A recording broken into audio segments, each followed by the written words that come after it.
यह शरीर एक खेत है। मन, वचन और कर्म ये किसान है, इसी से किसानी होती। किसान निर्णय लेता है कि मुझे इस खेत में क्या बोना है। मन, वचन और कर्म ये किसान है। बीज क्या है? पाप और पुण्य। आप धान बोएं कि गेहूं बोएं, चना बोएं कि मटर बोएं, आप निर्णय ले सकते हैं। तो पाप पुण्य दो बीज है, लेकिन एक बार जब बो दिए तो फिर अब ये न कहेंगे कि हम बोए भले हैं दूसरा बीज, गलत बीज बो दिए हैं अब सही फल मिलेगा, ऐसा नहीं होगा। बीज बोने के बाद आप परतंत्र हो जाएंगे। स्वतंत्र कब हैं? बीज बोने के पहले। बीज बोने के पहले हम स्वतंत्र हैं। कोई भी बीज बोए स्वतंत्र हैं, लेकिन बीज बोने के बाद फसल काटने के लिए वही फसल जो हम बोए हैं इसके लिए हम परतंत्र हैं। आदमी स्वतंत्र है कि परतंत्र है? यदि मैं पूछूं, कुछ लोग कहेंगे नहीं स्वतंत्र हैं, कुछ लोग कहेंगे परतंत्र हैं। ये बात समझ में नहीं आ रही है। सब कहते हैं मनुष्य शरीर स्वतंत्र भूमिका है, जो चाहे करें। और सचमुच भारत देश तो स्वतंत्र ही है। वैसे विश्व में सब स्वतंत्र देश हो गया है। अब गुलाम कोई नहीं है और सब अपने अपने घर में स्वतंत्र हैं, कोई किसी के गुलाम नहीं है। आदमी स्वतंत्र भी है और परतंत्र भी है। एक बार हजरत मोहम्मद ने एक अली से पूछा, अली ने पूछा मोहम्मद से कि आदमी स्वतंत्र है कि परतंत्र है? तो उन्होंने कहा एक काम करो। खड़ा था वो, तो खड़ा था, कहती ऐसा करो तुम दाहिना पैर उठाओ। तो क्या किया? दाहिना पैर उठा दिया। उसके बाद फिर कहते हैं अच्छा बायां पैर उठाओ। अब कहीं बड़ा गड़बड़ हो जाएगा अब तो। कभी आप लोग प्रयोग करके देखिएगा, एक बार दाहिना पैर उठाइएगा और दाहिने पैर को नीचे मत रखिएगा और फिर बायां पैर उठाइए, कैसा हो पाएगा? है ना? स्वतंत्र भी हैं परतंत्र भी हैं, दोनों है ना। तो कुछ मामले में तो हम स्वतंत्र हैं, लेकिन कई मामले में हम परतंत्र हैं। यहाँ तो बीज बोने की बात चल रही है। बीज बोने की बात चल रही है। वो कौन सा बीज है? जिसकी फसल हम रोज काटते हैं। अभी जो हम फसल काट रहे हैं, फसल काटने का मतलब यह हुआ कि हम जीवन में जो अनुभव कर रहे हैं, हम अपने जीवन में जो अनुभव कर रहे हैं, अपने स्वास्थ्य के विषय में अनुभव कर रहे हैं, अपने मानसिक दशा के रूप में अनुभव कर रहे हैं, हम पूरे अपने हर पल जो अनुभव करते हैं वो कहाँ से पा रहे हैं? वह हमारा ही किया हुआ कर्म है। वो हमारे ही द्वारा बोया हुआ बीज है, जिसे हम इस समय काट रहे हैं। और सुबह के सत्र में ये एक सूत्र भी दिया था कि जिस फसल को अभी आप काट रहे हैं, यदि आप उसे पसंद नहीं करते तो अभी जब बीज बो रहे हैं तो उस बीज को जांच परख लें। ऐसा तो नहीं है कि इस फसल को भी पसंद नहीं कर रहे हैं जो काट रहे हैं, और बीज भी ऐसा बो रहे हैं कि आप कल जब फसल काटें तो फिर वही नापसंदगी वाली हो, तो ये तो पछताने वाला हो। अच्छा जीवन तो वह है जिसके जीवन में पछतावा ना हो, अफसोस ना हो, जीने के बाद अफसोस ना हो। और यहाँ तो लगभग बुजुर्ग लोग बैठे हुए हैं, कुछ बच्चे हैं जिनका जीवन बचा हुआ है। बच्चा कहा इसलिए जाता है? बच्चा का मतलब जो बचा है, बच्चा का मतलब जिसका जीवन बचा है। और बहुतों का जीवन तो किनारे आ गया है ना। वैसे तो किनारे सबका है, कोई पता नहीं है कि कब किसका शरीरांत हो जाए, लेकिन बुजुर्ग लोग हैं, अनुभव करें। आज यदि कोई पूछे कि आपको ऐसा लगता है कि आप जितना जीवन जिए हैं इसमें पूरा संतुष्ट हैं, और आपको ऐसा महसूस होता है कि मैं अच्छा जीवन जिया और इस समय में बहुत अच्छी स्थिति में हूं, क्या महसूस कर रहे हैं? यदि ऐसा महसूस नहीं कर रहे हैं तो अब से सही, अब से हम अपने आप को बदल सकते हैं। आज से भी हम अपने आप को बदल सकते, नया बीज बो करके। देखिए, बदलने के लिए अपने जीवन में परिवर्तन करने के लिए देरी कभी भी नहीं होती है। आप किसी भी अवस्था में, किसी भी परिस्थिति में अपने बदलाव का काम शुरू कर सकते हैं। इसलिए कर्म पर सुधार देने की आवश्यकता, सुधार करने की आवश्यकता, यही बीज है। इसको हम बदल देंगे। जैसे किसान ने देखा कि वो बीज बोया, जैसे खेत में चना बोया, उनको लगा कि फसल अच्छी नहीं आई, अर्थात चने के लायक यह खेत नहीं है, तो फिर चॉइस करेगा अब हम इसमें कौन सा बीज बोएं। तो किससे पूछेगा? अनुभवी किसानों से। ये बताओ भाई कि इस खेत में कौन सी फसल अच्छी होने वाली है, आप लोग बताएं। मतलब तो अनुभवी किसान बताएगा, देखो इसकी मिट्टी, देखो इसकी मिट्टी प्रकृति क्या है, मौसम यहाँ का क्या है। अब यहीं आप लोग छत्तीसगढ़ में जीरा बो दें, जीरा, तो जीरा जितना बोएंगे ना, आप जानते हैं उसमें से एक दाना भी पैदा नहीं हो पाएगा, क्योंकि उपयुक्त तो भूमिका ही नहीं है। उधर हम लोग जाते हैं गुजरात को साइड में, बनासकांठा जिला, तो वहाँ जीरा पैदा होता है। कई बार हम लोग जब सुबह टाइम में घूमने निकलते हैं ना सड़कों पर, उत्तर गुजरात की बात है, तो सड़कों में जब घूमने निकलते हैं तो सुबह कभी कभी ऐसा होता है कि गाड़ी निकली जोर से, तो गाड़ी निकली तो पता चल जाता है कि जीरा की गाड़ी जा रही है, उसकी सुगंधी इतनी आती है तो बस पता चल गया कि जीरा की गाड़ी है, वहाँ जीरा पैदा होता है। तो कौन सी मिट्टी, कौन सा मौसम वहाँ के लिए उपयुक्त है, उस प्रकार के फसल की पैदावारी की जाती है। ऐसे ही आप अपने जीवन को देखें, जिस फसल से आप पसंद नहीं, जिस फसल को काट रहे हैं अभी जीवन में, उसे आप पसंद नहीं कर रहे हैं, तो अब आपको क्या करना है? वह बीज बोना है जो आपके लिए लाभप्रद हो, जिस फसल को काटने पर आपको पछतावा न हो। पाप पुण्य दो बीज है, बोए से लुए निदान। पाप और पुण्य दो बीज हैं, आप जो बोते हैं वो आप काटते हैं। पाप का बीज बोएंगे तो पाप का बीज फसल काटेंगे, पुण्य का बीज बोएंगे तो पुण्य की फसल काटेंगे। लेकिन हम लोग में ऐसी मानसिकता है, बोते हैं गलत बीज और आशा किसकी करते हैं? आशा करते हैं अच्छी फसल की, अर्थात कर्म अच्छे नहीं करते, उपयुक्त कर्म नहीं करते, और भरोसा क्या करते हैं? हमें अच्छा फल मिलने वाला है, कभी नहीं होने वाला है। बड़ा सटीक है सदगुरु कबीर ने जो कहा है, बोया पेड़ बबूल का, आम कहाँ ते खाए। बबूल का पेड़ बोते हैं, बबूल का बीज बोते हैं, और आम कहाँ से पाएंगे आप? अर्थात कांटा बोएंगे तो कांटा पाएंगे।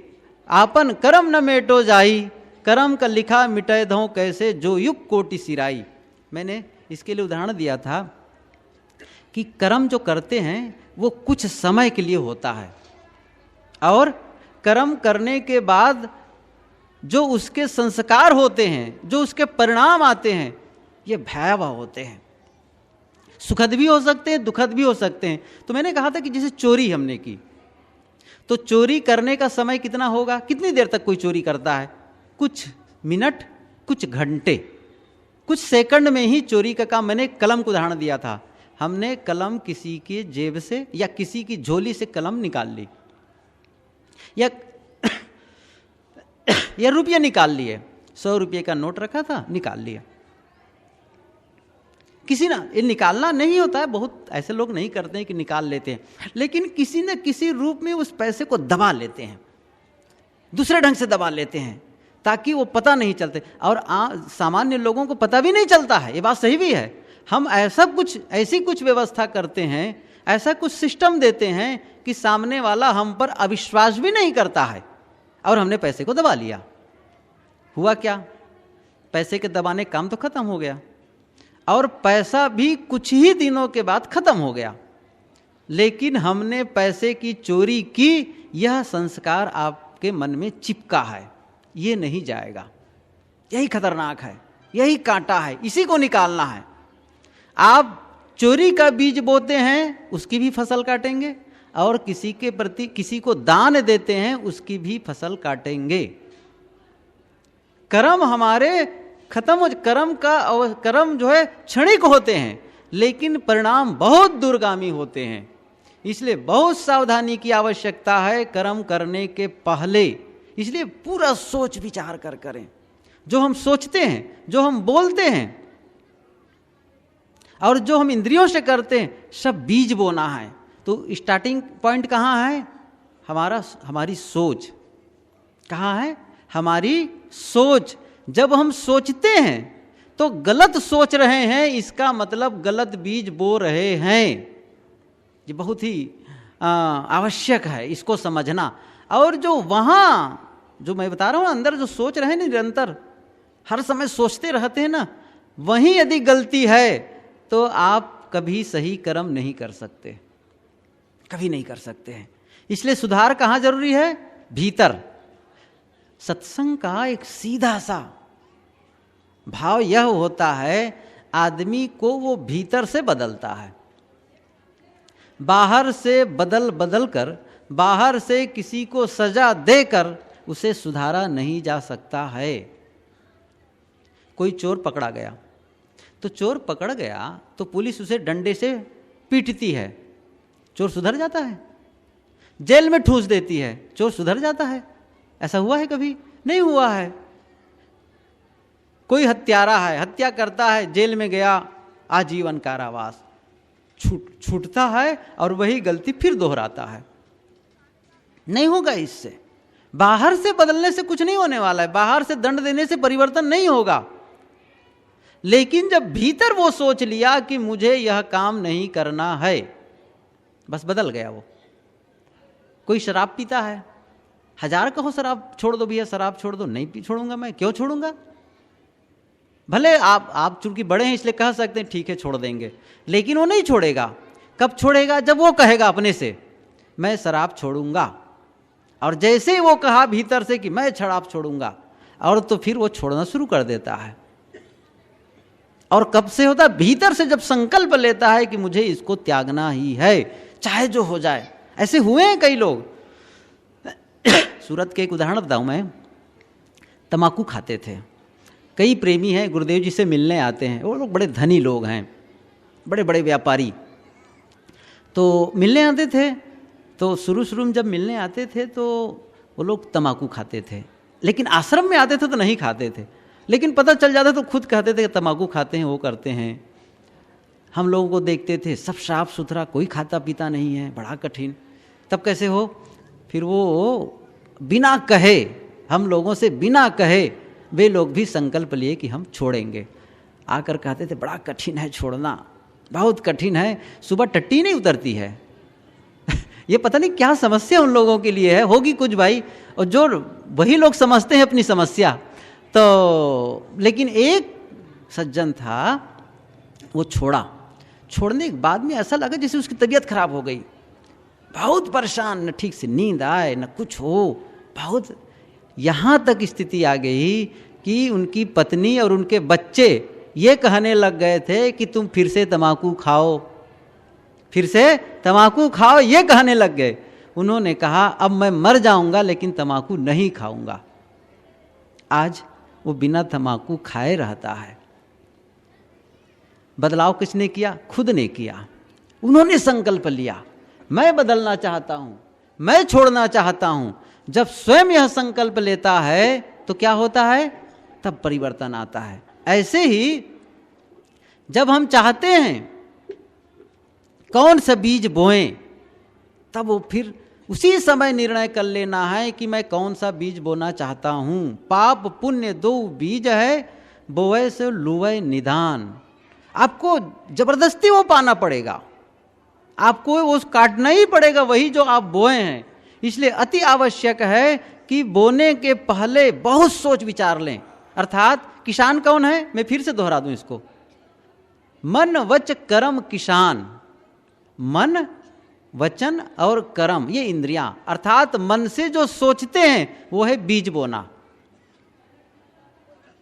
वाणी से जो बोलते हैं वो बीज बोना है। आप बीज बो रहे हैं। आप अच्छा सोचते हैं, बीज बो रहे हैं। गलत सोचते हैं, बीज बो रहे हैं। सही बोलते हैं, बीज बो रहे हैं। गलत बोलते हैं, बीज बो रहे हैं। झूठ बोलते हैं, बीज बो रहे हैं। सत्य बोलते हैं, बीज बो रहे हैं। गाली बोल, कुछ भी आप करते हैं, हर कर्म की रिकॉर्डिंग होती है। कैमरा भले आपके सामने नहीं लगा है, लेकिन आपके भीतर इतने जबरदस्त रिकॉर्डर है, हर समय हमारे कर्मों की रिकॉर्डिंग हो रही है और वही लौटा करके हमें देता है। ये पूरा ब्रह्मांड में ऐसी कुछ प्रक्रिया है कि जो हम फेंकते हैं वही लौट कर आते। जैसे प्रतिध्वनि, प्रतिध्वनि आप किसी पहाड़ी, ऊंची पहाड़ी या बड़ी बिल्डिंग हो, वहां आप जाकर जोर से चिल्लाइए, कुछ भी बोलिए, तो उसका क्या होगा, लौट कर आता है, जिसको क्या कहते हैं हम लोग, प्रतिध्वनि। आप किसी कहे मैं तुमसे नफरत करता हूं, नफरत करता हूं, तो वहां से भी ध्वनि क्या आएगी, मैं नफरत करता हूं, नफरत करता हूं। वहां से आप जाकर क्या चिल्लाएं, मैं तुमसे प्यार करता हूं, तुमसे प्यार करता हूं, तो क्या लौट कर आएगा, मैं तुमसे प्यार करता हूं। वही लौट कर आया ना जो आप बोल रहे हैं, हम वही चीज लौट करके आने वाली है। इसलिए ये पूरा संसार एक प्रकार से खेत है। इसलिए गोस्वामी जी कहते हैं आपका शरीर ही खेत है, आप उसमें बीज बो रहे हैं। बिल्कुल सही है, आपका जो हृदय है ना वो खेत है, आपके सारे कर्म बीज हैं। इसलिए बड़ी सावधानी की आवश्यकता है हम लोगों को कि कर्मों को करने के पहले चुने कि यह कर्म यदि कर रहा हूं इसका परिणाम क्या आने वाला है। यदि कोई परिणाम सोचकर काम करे, क्या सोचकर, परिणाम, इसका क्या परिणाम आने वाला है, तो मैं समझता हूं हम गलत नहीं कर पाएंगे, बहुत ठहरेंगे। फिर यदि पता चल जाए कि यह परिणाम आने वाला है इसका, तो फिर हम यह काम नहीं करेंगे। फिर बहुत सोचना है बंधुओं। ये अभी तक हम लोगों का जो जीवन बीता है ना, इसे हम लौटा नहीं सकते। यहाँ जो बैठे हैं वे लोग कहें नहीं हमको 5 वर्ष का फिर से बच्चा बना दो, कभी नहीं होने वाला है। 25 साल का जवान बना दो, नहीं होने वाला है। लेकिन जो भी समय बचा है अब, इसमें ही हम अपने आप को बदल सकते हैं। अभी भी अवसर है, हम अपने आप को बदल के नया जीवन जी सकते हैं, कभी भी जी सकते हैं हम नया जीवन। कबीर साहब के नाम से ये पंक्ति बहुत प्रसिद्ध है, कहाँ ही कबीर जान दे वही, जब से चेते तब से सही। याद है ना, जब से चेते तब से सही, कोई बात नहीं, जब से चेते। भूल जाओ क्या हुआ, कितनी गलती हुई है पहले, कितने अपराध आपने किया है, चोरी की, हिंसा की, विचार किया, कुछ भी किया, भूल जाओ उसको, हुआ हुआ बस। अब हमको क्या करना है, क्यों, उससे हमारा जीवन नहीं बनने वाला है। अब हमारे जो बीते समय हैं उससे हमारा भविष्य का निर्माण नहीं होता है, भविष्य का निर्माण आज से होता है। हम अतीत को नहीं बदल सकते हैं, अपने पुराने गलत कर्मों को हम अब ठीक नहीं कर सकते हैं, हम अपने भविष्य को ठीक कर सकते हैं। मैंने कहा था ना सुबह सत्र में, मैं उसको दोहराना चाहता हूं। हम लोग 2011 में नहीं जी सकते, किस में जिएंगे, 2012, और 2012 के जनवरी में भी नहीं जी सकते हैं। जिएंगे, कोई है 2012 के जनवरी में कैसे जिएंगे, फरवरी लग गया है, और वो भी आज की तारीख में नहीं जी सकते हैं। अब के क्षण के बाद जिएंगे, 2013 में जिएंगे, 2014 में जिएंगे, 2015 में जिएंगे, हो सकता है, लेकिन 2011 में कभी भी नहीं लौट सकते हैं, कभी भी नहीं लौट सकते हैं। तो फिर उसके लिए पछताने की क्या जरूरत है। अब हमको किसको अच्छा बनाना है, बीते समय को अच्छा नहीं बना सकते, न बनाना है, हमको आगे के लिए अच्छा बनाना है, भविष्य को अच्छा बनाना है, हमारा भविष्य सुखद हो। इसके लिए कब काम करना है, आज। ध्यान दें, आज काम करना है, आज आप बदलाव कर सकते हैं। हम आज बदलाव करके अपने जीवन को सुखद बना सकते हैं, चाहे जो हो। अभी से यदि निर्णय लेते हैं, अब मैं अच्छा सोचूंगा, गलत नहीं सोचूंगा, यदि गलत विचार आए तो मैं उसको बदलूंगा। ऐसा नहीं है कि मन में गलत विचार नहीं आएंगे, इतना हम ऊंचे नहीं उठ गए हैं कि विचार गलत आए ही ना, गलत आ सकते हैं। लेकिन हमारी जिम्मेदारी क्या है, हमारी सावधानी क्या है, उन गलत विचारों में परिवर्तन लाना। और जब ये बराबर अभ्यास करते रह जाएंगे ना, तो उसे पकड़ने में भी आराम होगा। नहीं क्या होता है, गलत विचार करते करते आदमी प्रायः होता क्या है, भूल जाता है, ये पता ही नहीं चलता है कि मैं गलत भी विचार कर रहा हूं। लेकिन जब वो उसके पकड़ने का प्रयास करने लगते हैं, तो कई बार हम बहुत जल्दी उसको पकड़ लेते हैं कि अरे ये कौन से विचार मैं सोच रहा हूं, इसकी आवश्यकता नहीं है, ये निरर्थक है, अनावश्यक है, नुकसानदेह विचार है। तो हम सावधान हो जाते हैं और उसको बदल देते हैं फट से। इसी प्रकार वाणी, जब हम देख रहे हैं कि मैं जो बोलता हूं, जिस ढंग से मैं बोलता हूं, वह मेरे लिए हितकर नहीं है, परिवार वालों के हितकर नहीं है, समाज में लिए किसी के लिए हितकर नहीं है, कोई भी हो, आपके विचार, आप जो बोलते हैं उसको लोग पसंद नहीं करते हैं। क्यों? उसमें कड़वाहट है, अपशब्द है, किसी को पसंद नहीं आएगा। अब उसको क्या करना है? अब ऐसे विचारों को, ऐसी वाणी बोलना है, ऐसे शब्दों का उच्चारण करना है जिससे स्वयं भी अच्छा लगे, आपू ही शीतल होए, औरन को शीतल करे, आपू ही शीतल होए। ऐसी वाणी बोलिए मन का आपा खोए, औरन को शीतल करे, आपू ही शीतल होए। टांग लीजिए इसको घर में एक ठन लिख करके, और कभी भी नजर पड़े तो कम से कम सावधानी, उसको क्या कहते हैं? रिमाइंडर। इस क्या है? रिमाइंड करेगा आपको, फिर से सावधान करेगा। अरे भाई देखो लिखा है, ऐसी वाणी बोलिए मन का आपा खोए, और उनको शीतल करे, आपो ही शीतल होए। तो जब जब देखेंगे ना तब तब आपको झटका लगेगा। लिख लीजिए, अच्छा सोचें, बस उसने ही लिख करके रख लिया, टेबल पर रख लीजिए, कहीं आप जहां ज्यादा जाते हैं बाथरूम में लिख के रख दीजिए कुछ ऐसी चीज, आप जब देखें अरे हाँ ऐसी वाणी बोलिए, ठीक है, सावधान। ये अभ्यास, जब तक आप अभ्यास नहीं करेंगे जीवन में तो जीवन परिवर्तित नहीं हो पाएगा।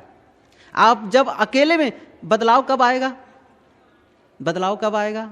बदलाव तब आएगा जब आप अच्छा हो, उस समय सब ठीक ठाक हो, उस समय बदलाव आता है। अर्थात जिस समय आप स्वस्थ हो, जिस समय किसी प्रकार तकलीफ में न हो, तब आप अकेले में बैठकर जो साधना करते हैं वह आपके प्रतिकूल परिस्थिति में काम आती है। जैसे क्रिकेट का मैच होने वाला हो, क्रिकेट का मैच होने वाला हो, तो नौसिखिए खिलाड़ी को हम मैच में उतार दें तो फिर कैसे होगा? वो मैच जीत पाएगा? नहीं जीत पाएगा।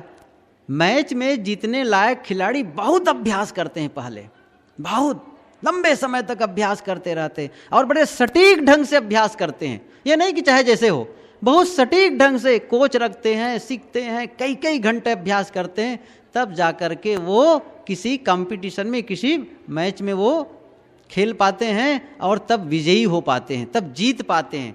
इसी प्रकार हमारे जीवन में वो स्थिति आ गई अचानक, उस समय हम नहीं बदल सकते हैं। पहले ही अभ्यास कब करना है? पहले। तो मैं क्या कह रहा हूं, आप अच्छा बोलने के लिए मन में पहले ही प्रोग्रामिंग करिए, अब मुझे मीठा बोलना है। अर्थात यदि मेरे मन की प्रतिकूल घटना घट भी गई कहीं, जैसे घर में किन बातों को लेकर आप प्रतिकूल गलत विचार बोलते हैं, जैसे किसी ने, कोई सामान आदमी ला रहा है, घर का कोई सदस्य है और उसके हाथ से गिरा और टूट गया, तब आप तुरंत डांटना शुरू कर देते हैं, बस उछाल दिए गाली सीधा। अब आप देखिए आपके सामने वैसी गलती हो गई, आंख बंद कर ली और देखिए, हाँ देखो वो आया है और ऐसी गलती उन्होंने की, उसके बाद भी मैं चुप खड़ा हूँ या उनसे कह रहा हूँ कोई बात नहीं, सावधानी बरतो, बड़ी सरलता से कहिए। तो पहले से जब प्रोग्रामिंग किए रहेंगे ना तो क्या होगा, सचमुच कभी वैसी गलती हो गई किसी से तो आप सावधान हो सकेंगे। तो पहले से हमें सावधानी की जरूरत है। तो पहले जब अभ्यास करते हैं, इसी प्रकार कर्म की बात है, कोई भी कर्म, जैसे मैंने कहा ना, किसी की वस्तु को देख के ललचाते हैं, किसी व्यक्ति को देख करके हम आकर्षित होते हैं, तो अब वैसे ही आप सोचिए कि मुझे ऐसा नहीं करना है, ये गलत है। ऐसा जब अकेले में बैठ करके आप साधना में मनन चिंतन करके ऐसा कुछ प्रोग्राम बनाएंगे, मतलब अपने मन को ऐसे ढंग से आप उसको सिस्टम देंगे, तब क्या होगा, जब सचमुच वो स्थिति आएगी तब आप सावधान हो सकेंगे, नहीं तो नहीं हो सकते हैं। इसीलिए परिवर्तन नहीं होता है, क्योंकि हम काम ही नहीं करते, केवल सुन लेते हैं, हाँ ठीक है देखेंगे। इसलिए यह सुनते रहते हैं कि मीठा बोलना चाहिए, ये सुनते सुनते हमारे बाल पक गए, बोलते हैं कड़वे। यही बात है। इसलिए क्यों, आप अकेले में बैठकर उसके लिए कोई योजना नहीं बनाते हैं, उसके लिए कोई प्रोग्रामिंग नहीं करते हैं, अर्थात अपने मन को अभ्यास नहीं देते हैं। इसलिए अभ्यास बहुत जरूरी है। अभ्यास, सदगुरु ने कहा है ना कि करत करत अभ्यास ते जड़मती होत सुजान, रश्री आवत जात ते शिल पर परत निशान। तो अच्छा सोचने के लिए अभ्यास करें, अच्छा बोलने के लिए अभ्यास करें, अच्छे कर्म के लिए अभ्यास करें। पूर्व जब अभ्यास होता है तो सचमुच वो जब परिस्थिति आती है तब हम अच्छा काम कर सकते हैं। साल भर जो विद्यार्थी ठीक से पढ़ता है वही परीक्षा में पास होता है। कितनी मेहनत लगी उसको, साल भर, तब परीक्षा में पास हुआ है।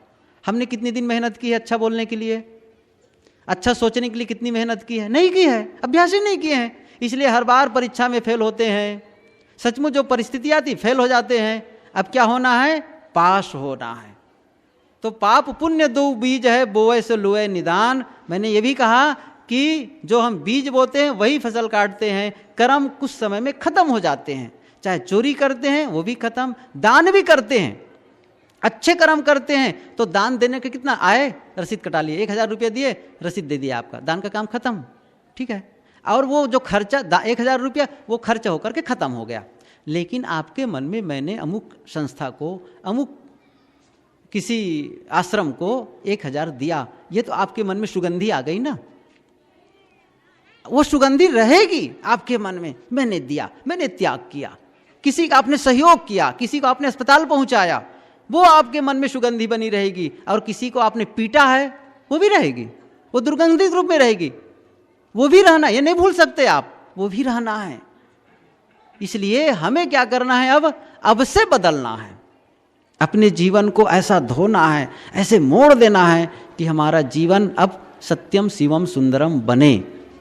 इसके लिए यह सत्संग बहुत आवश्यक है, इसी से हमको प्रेरणा मिलती है। और इसके लिए ऐसे ग्रंथ पढ़ें। कई बार देखता हूँ हम लोग केवल इस प्रकार से वचन से बहुत बातें कहा देते हैं और बहुत सुन लेते हैं, लेकिन बुनियादी परिवर्तन भी नहीं आता, बड़ा खेद होता है। लोग आते हैं, कई बार देखता हूँ ऐसे आते हैं लोग, रास्ते रास्ते चल रहे हैं, बस थूक दिए, बहुत कष्ट होता है। यही से आश्रम के सामने आए बस थूक देते हैं कई लोग। उफ, वही रास्ता में चलना है, कहाँ थूकना चाहिए नहीं पता है, समझ रहे ना कहाँ थूकना चाहिए ये नहीं पता है, कहाँ शौच बैठना चाहिए नहीं पता है, कहाँ पेशाब बैठना चाहिए नहीं पता है। अब ब्रह्म ज्ञान जानकर क्या करोगे? ब्रह्म ज्ञान जानकर करेंगे क्या? हम आत्मज्ञान सुन करके करेंगे क्या? क्या खाना है, कितना खाना है, अब यही कि नहीं ये अकल है। कहाँ गंदगी त्याग करना है, नहीं उठाए बस कचरा फेंक दिए, रास्ते रास्ते जा रहे हैं बस फाड़े बस फेंक दिए। तो बुनियादी चीजों में हम परिवर्तन नहीं कर पाएंगे तो हम आत्मज्ञान की केवल चर्चा करके आत्मज्ञानी बन जाए, ये नहीं होगा। देखिए हमारे जीवन के एक कई स्तर हैं, कई स्तंभ हैं, कई स्तंभ हैं। जैसे जब छत ढालते हैं ना, आप सीधा छत ढालना चाहते हैं तो आप कम से कम 4 खंभे चाहिए। क्या चाहिए? 4 खंभे, तब आप छत ढालेंगे। इसी प्रकार से सम्यक विकास के लिए आपको चतुर्दिक, वो 4 स्तंभ क्या है? जैसे आपका व्यक्तिगत जीवन, आपका स्वास्थ्य, दूसरा क्या है? आपके संबंध, जो परिवार के साथ, समाज के साथ जो परस्पर संबंध है, वह आपको स्वास्थ्य के लिए भी मेहनत करनी है, आपके पारिवारिक संबंध के लिए भी मेहनत करनी है, और व्यवसाय, आपका आमदनी का जो जरिया है, व्यवसाय का, जो भी व्यवसाय करते हैं जिससे आपका भरण पोषण होता है, आप परिवार और स्वयं का पालन पोषण करते हैं, वो आमदनी का स्रोत, वो व्यवसाय, वह भी, उसके लिए भी मेहनत करनी है। और चौथा क्या है? आपका अध्यात्म।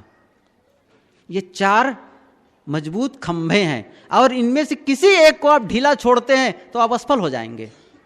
किसी एक को ढीला छोड़े, आप सोचिए 4 खंभों से छत खड़ी है, एक खंभे को हटा दीजिए, छत की क्या दशा होगी? आप सब कुछ बढ़िया बढ़िया भजन भी करते हैं, आपकी आमदनी भी बड़ी अच्छी है, आपके साथ में सबका संबंध अच्छा है, और स्वास्थ्य खराब हो, मजा आएगा? नहीं आएगा। स्वास्थ्य बढ़िया, खूब, बिल्कुल बॉडी बिल्डर हैं आप, बहुत बढ़िया है, लेकिन पारिवारिक संबंध बहुत खराब है, कोई मतलब है? आपकी आमदनी बहुत है, रोज हजारों रुपये की आमदनी है, लेकिन पत्नी आपको देखना नहीं चाहती है, आपसे बातें नहीं करना चाहती है, तो आपको संतुष्टि मिलेगी? परिवार में जैसे गए तैसे कलह शुरू, संतुष्टि मिलेगी? नहीं मिलेगी। पारिवारिक संबंध अच्छा है, आपका स्वास्थ्य भी अच्छा है, लेकिन आप खाने के लिए तरस रहे हैं, चक्कर होगा ना।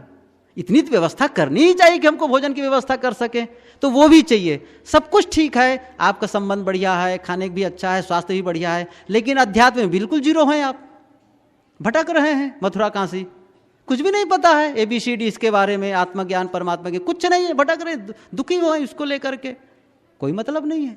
इसलिए आप अध्यात्म के क्षेत्र में आगे बढ़ रहे हैं। इन चारों का विकास होता है। ये सत्संग में चारों का विकास, अर्थात आप अपने स्वास्थ्य के जिम्मेदार हैं, पारिवारिक संबंध के जिम्मेदार हैं, आप अपने व्यवसाय के जिम्मेदार हैं और आप अपने आध्यात्मिक ऊंचाई में उठने के भी जिम्मेदार हैं। इस चारों का जब विकास एक साथ करते हैं तभी हमारा जीवन सुखमय हो सकता है।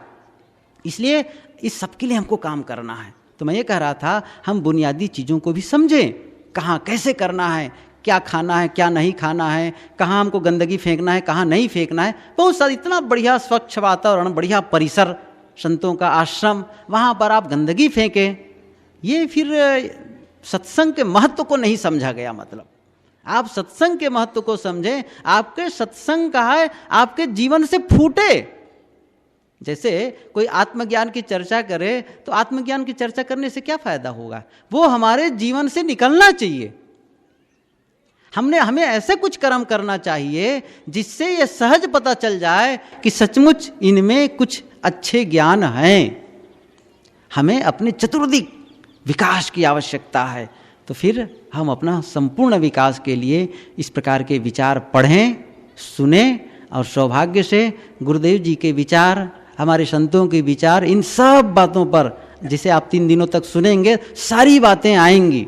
सब कुछ जो हमारे जीवन के आरंभ से लेकर के पूरे जीवन के हर क्षेत्र को स्पर्श करते हुए जो विकास कर सके, जहाँ खोट है उसको निकाल सके, निकालने की तरकीब बता दे, और जो अच्छाइयाँ हैं हम में या जो अच्छाइयाँ के और ग्रहण करना है वो कैसे ग्रहण करना है, उन सारी बातों की जानकारी हम कहाँ से प्राप्त करते हैं? सत्संग से और सद्ग्रंथ से।